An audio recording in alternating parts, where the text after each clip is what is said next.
Hey guys, welcome to Coding with Arav. Today we're going to learn about for loops.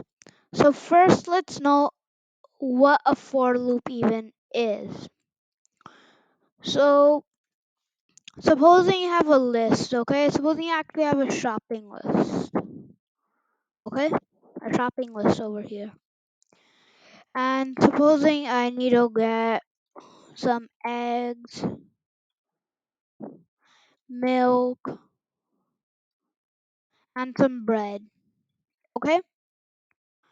Now what if I want to go into the list, okay? And so when you want to go into the list, we use a for loop, okay? You could also call it an iteration. So the syntax is, so first write the for, okay? First write for, then you name a variable, okay? So let me just do right now item, then you do in, now in what list, okay? Or other things, okay? So let's do shopping list, okay? Now let's do a colon. Now, okay.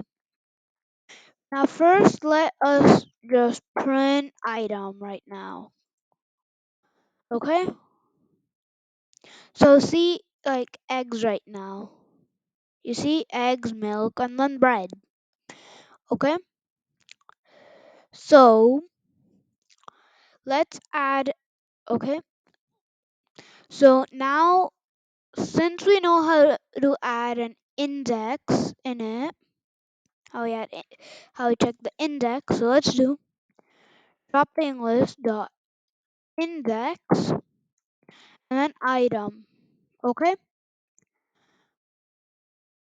Let me run this again. See, egg 0, milk 1, and bread 2. Now, let me just explain what I did over here, what I did in line 3 over here. So first I just printed the item, then I just separated it by a comma. I separated this and the item with a comma. Then I did shopping list dot index. Remember, like dot index, what dot index does, it just gives an index of an item, and then I'll just do item here, my variable over here. So at first, what happens when it goes into the shopping list, it starts at index 0. So first it goes through eggs. See, it printed over here. That and its index. Then it went on to milk. See, it printed index over here, milk, and then 1. Same for bread. And then you see bread and then 2. So that is when you want to iterate through a list, okay? Now let's just delete this. Now let me show you the range, okay?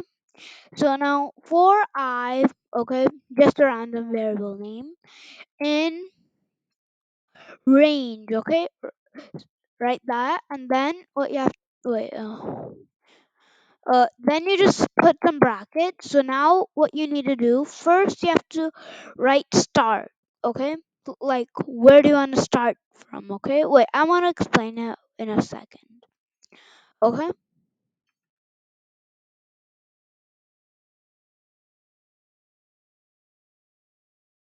Okay, so first over here in the range, there is the 0 element over here, okay? There's a 0, okay?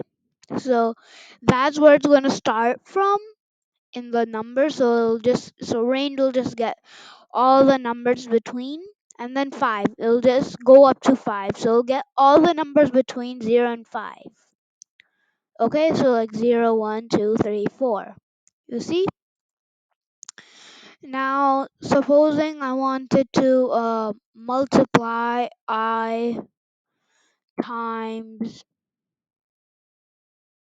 2. Okay, so what that will do, see, 02468.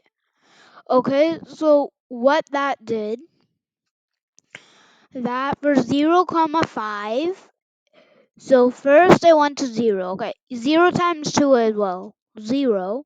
Then it goes on to 1. Then 1 times 2 is 2.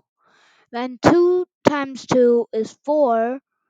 And then 3 times 2 is 6. And then 4 times 2 is 8. Okay? Okay, that's all for today's video.